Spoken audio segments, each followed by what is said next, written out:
Fala pessoal, sejam todos bem-vindos. Bora aqui para mais um conteúdo, mais uma notícia, trazendo para vocês as últimas informações diretamente de Brasília. Vamos aqui com comentários do Cláudio Dantas, canal do Cláudio Dantas, já deixando todos os créditos ao canal do Cláudio Dantas na plataforma do YouTube. Se não é inscrito no canal, se inscreva, deixe o seu like, o seu comentário, que isso faz uma enorme diferença para a gente aqui dentro da plataforma. E não se esqueçam também de comentar aí de qual cidade vocês estão nos assistindo. Agora bora para o conteúdo. Começar com uma matéria importantíssima que o Metrópolis trouxe agora de manhã, André. Ele mostra o seguinte, mostra uma gravação do Leonardo Avalanche, que é o presidente do PRTB, que parece ter articulado aí alguma coisa no bastidor, andou vendendo fumaça, pelo menos vendendo fumaça. Põe na tela, por favor, o Arthur, o link 1, né, que traz a matéria do Metrópolis. Ó, Avalanche diz que recebeu decisão antecipada de Moraes e teve apoio de Temer e Pacheco no PRTB. Isso é uma bomba. Isso é uma bomba. Reportagem do Augusto... Não. É essa, Augusto Tenório? Muito bem, Augusto Tenório. Pode baixar aqui, vamos ler junto. Olha aí, o presidente do PRTB, Pablo Marçal, do partido Pablo Marçal, né, o Leonardo Avalanche, usou os nomes do ministro do STF, Alexandre Moraes, do ex-presidente Michel Temer e do Rodrigo Pacheco, presidente do Senado, na briga para assumir o controle da legenda. Fecha na tela, por favor. Tá fechada na tela aqui? Transmissão? Fecha na tela, Arthur. Fecha na tela. Vamos lá. Trecho da gravação feita em fevereiro deste ano foram anexados a um pedido de afastamento cautelar de Avalanche. É bom que vocês saibam que está quebrando o pau lá no PRTB pelo controle do partido, né? E da tentativa aí, inclusive, de se anular a candidatura do Marçal. Bom, na busca por votos para se tornar presidente nacional do PRTB, o Avalanche disse a dirigentes do partido ter uma relação próxima com Moraes, com Temer e com Pacheco.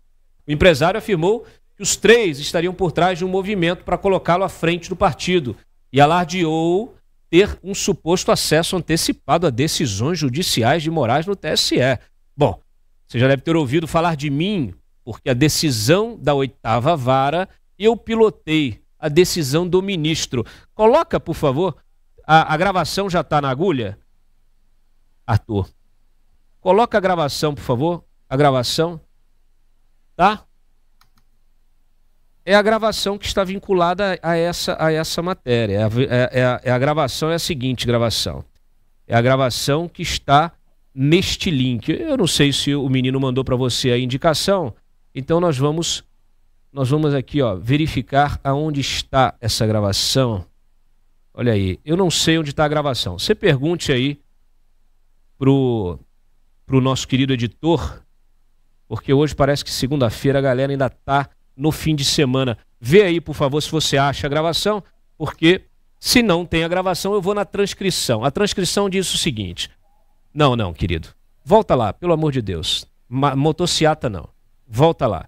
Você já deve ter ouvido falar de mim, porque até a decisão da 8ª vara que derrubou a eleição interna do PRTB, eu pilotei. Alexandre Moraes disse Avalanche no áudio. Em seguida, ele reproduz a conversa que teve com um colega.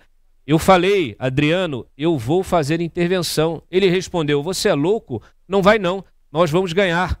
Até então ele não era comigo, né? Eu falei, sim, vai sair uma decisão quarta-feira que vem, grava bem. Eu aí mostrei para ele a decisão do TSE uma semana antes. Sou um cara bem relacionado.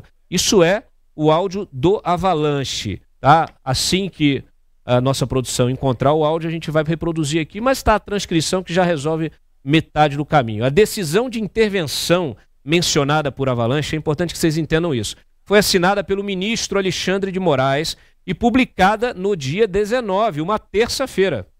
Tá? Nela, o TSE decidiu intervir no partido para cessar as disputas pelo controle da sigla desencadeadas após a morte do dirigente Levi Fidelix. Em outro momento, na mesma conversa, Avalanche continuou, abre aspas, eu já tenho acordo com o ex-presidente de Belo Horizonte em 2008 pelo PRTB. Tá? Então, assim, tem mais alguma coisa aqui? Fechou? Olha aí, o modus operandi de Avalanche teria se repetido numa reunião convocada por Avalanche em um hotel em Alphaville. Ex-integrantes do PRTB, Caio Alexandre Gomes da Silva, e a ex-vice-presidente do partido, Raquel de Carvalho, contam, num outro processo contra Avalanche no TSE, que o empresário os convidou para conversar no dia 16 de fevereiro, uma semana antes da eleição que o sagrou novo presidente da legenda. Na ação, Caio e Raquel afirmam que a Avalanche ameaçou desfiliá-los caso não votassem nele. A pressão aumentou quando o empresário mostrou uma lista de filiações retroativas feitas por ele mesmo. Ele alegou ter conseguido isso através da suposta proximidade com Alexandre de Moraes. A Avalanche mostrou uma lista de fundadores que não eram filiados ao partido antes e que teriam sido filiados por ele com data retroativa através dessa ligação que ele disse ter com Alexandre de Moraes. Além desta lista, mostrou também uma decisão ainda não publicada pelo TSE e disse que aquela decisão havia sido encomendada por ele ao interventor e poucos dias depois foi publicada.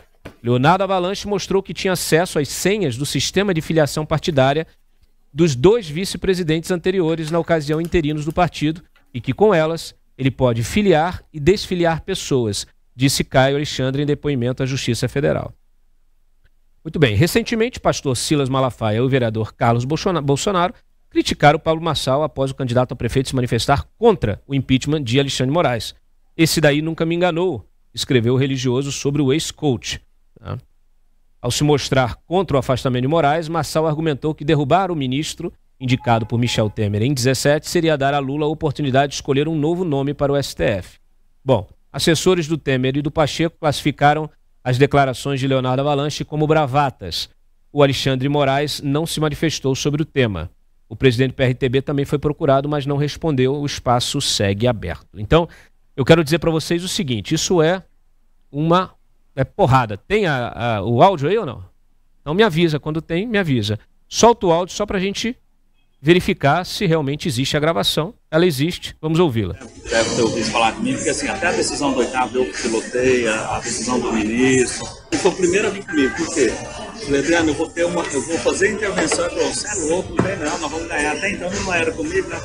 Eu falei assim, vai sair uma decisão quarta-feira que vem, mas grava bem, que aí eu mostrei para ele uma semana antes. Eu sou um cara bem relacionado, a gente pilota lá a questão de orçamento no Congresso. O Pacheco tá mandando, o chefe de gabinete dele tá chegando aqui hoje à noite, vai ficar andando comigo até o dia da eleição. O negócio. O cara do orçamento também, que é o mestre, vai largar lá e vai vir também ficar junto. Porque você precisar de. Tem um cara que mora na cidade tal, e o prefeito tá lá, não ter 2 milhões, 3 milhões pro prefeito, não vai agasalhar o grupo. O que você pode oferecer dois mencionamentos, eu quero a oportunidade do meu pai. A oportunidade do meu pai. A oportunidade do meu pai aqui. Sei lá, uma questão do meu pai. É isso que eles precisam. Mas também eu vou falar aqui para você, eu quero meu partido por R$1 milhão, R$10 milhões, R$100 milhões. Se a família não for, você vai brigar por 10 por imposto. Eu já tenho acordo com o ex-presidente, é o cara que me ajudou a construir isso desde março, com o Alexandre, então, você vê, ninguém imaginava na intervenção, então nós somos no início disso. E eu vou te mostrar essa aqui, eu trocando os atos desde março. PTB. E ela realmente é um escândalo. Né? Eu imagino que essa gravação, naturalmente, ela seja de interesse da Justiça Eleitoral. Resta saber se a Justiça Eleitoral quererá investigar algo que cite, ainda que indiretamente, o Alexandre de Moraes, né, na altura do campeonato. Mas o fato é que ela, me parece que ela é de interesse prioritário, né, de uma campanha em que você tem um candidato que hoje ameaça ali os 2 primeiros colocados. Na verdade, ele já se coloca como um dos primeiros colocados nas intenções de voto em São Paulo. É a eleição mais importante, e aqui eu abro um parênteses para dizer aquilo que eu venho dizendo há meses. A eleição de São Paulo é a mais importante desde a redemocratização, tá? Em termos de município, né? De disputa por uma capital. E esse tipo de confusão, eu acho que só atesta isso. Quer dizer, muita coisa aconteceu nos bastidores, que agora a gente começa a ter acesso, vir à tona, e coisas que colocam, esse debate sobre a eleição de São Paulo, eu acho que na ordem do dia, André. Não, com certeza. Coloca na ordem do dia. Se a gente for pensar esses áudios, eles têm o potencial de repente virar uma Vaza-Toga 2. Aliás, isso infelizmente é normal no Brasil, né? Eu conheço, já vi, infelizmente, até advogado se apresentar, né, para o seu cliente dizendo, olha, eu conheço muito fulano, conheço muito ciclano, quer dizer, como se aquilo fizesse da sua advocacia algo mais relevante, ou ele possuísse mais influência política. Você sabe, Brasília, inclusive, vive basicamente disso, tem muito, inclusive, essa advocacia aí, infelizmente, enfim. Mas na política isso também acontece, né? Então dizer que conhece, que tem acesso, não necessariamente isso é verdade. Tem de se apurar e tem de se ver se aquilo que estava sendo dito é verdade, se aquilo que foi dito ele procede. Eu acho que essa é a maior importância, porque se isso procede, a gente não apenas tem aqui um tribunal político, mas a gente tem um tribunal fazendo política, o que é absolutamente inadmissível e 10 milhões de vezes pior. E não adianta botar aí os próprios personagens que estão citados para investigar essa questão. Isso precisa ser investigado, sem dúvida, porque ou nós temos tribunais envolvidos na política, ou nós temos políticos envolvendo os tribunais na política, e as duas coisas são gravíssimas, né? Se os tribunais estão envolvidos na política, tem que todo mundo ser investigado. E se nós temos pessoas se valendo dos tribunais para fazer política, também tem de ser investigado. Isso fere em absoluto a lisura das eleições, isso fere em absoluto a moralidade do país, isso nos constrange a todos e faz das eleições um jogo muito pouco, aí sim, democrático. Tem uma questão aqui que é antidemocrática, é essa. É a possibilidade de que nós tenhamos tribunais envolvidos na política ou que nós tenhamos políticos envolvendo o nome dos tribunais e de ministros no jogo político. Isso precisa ser apurado, isso precisa ser verificado o quanto antes. As eleições de São Paulo como você disse, são importantes, é o estado, talvez o estado mais importante do país, do ponto de vista econômico, do ponto de vista político, embora São Paulo faça há muito tempo, nossa, eu acho que do período da redemocratização nunca nem houve nenhum prefeito de São Paulo que, por ter ocupado esse cargo, depois acabou, por exemplo, presidente da República. São Paulo não tem esse histórico, mas é sem dúvida alguma uma eleição central do jogo político que acontece no Brasil, né? Quem consegue aqui ser prefeito, em geral, acaba governador, e esse governador acaba sendo uma figura central na política nacional. Então, é preciso que se apure e se apure logo. Não dá para deixar isso para depois das eleições, para vamos ver. Isso a gente precisa saber. O que está acontecendo aqui? Tem alguém mentindo que está envolvido? Esses autos são mentirosos? Bom, então aí que se esclareça. Esses autos são verdadeiros e tem alguém aqui mentindo que tem esses contatos com os tribunais? Bom, então essas pessoas precisam ser punidas. Ou o pior do pior dos mundos, que é, de fato, nós temos uma relação muito pouco transparente e desejável entre tribunais e política. Repito, é muito mais grave do que termos tribunais políticos, o que está se configurando aqui possivelmente. E sim, tribunais de fato influírem na política, no jogo político, estarem dentro do jogo político. Isso é inadmissível, precisa ser apurado, porque se não for verdade, se puna, se for verdade, acabou a democracia, a república não existe. É isso aí, pessoal, e vamos aqui para mais uma notícia. Onda de incêndios. O governo de São Paulo cria plano emergencial para a saúde. Pacote de ações visa ampliar a capacidade de atendimento das unidades de saúde no estado.